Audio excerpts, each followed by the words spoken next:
Curious ka ba kung mas madaling mahawa ang may edad na kababaihan man o kalalakihan na magkaroon ng tinatawag na STI or sexually transmitted infection?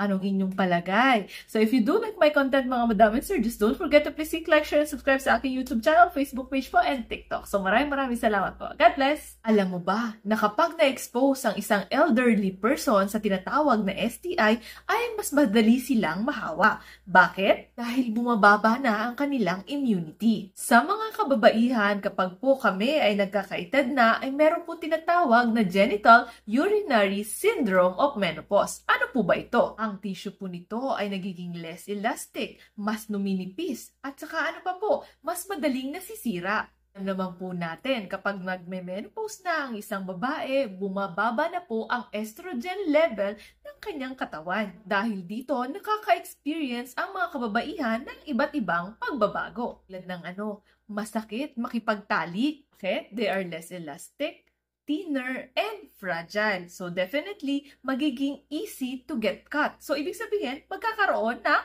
sugat. Pag nagkaroon ng cut or lacerations, may opening. Pag may port of entry, mas madaling makapasok ang bakterya, mas madali kang mahawahan. Lagi pong tandaan, kapag po isa sa mag-partner ay nahawahan ng tinatawag na STI, for example, chlamydia, ay kailangan po parehas po kayong magpapagamot. Para makaiwas sa STI, kailangan nyo po ng protection. And don't forget, wash your hands po after tali.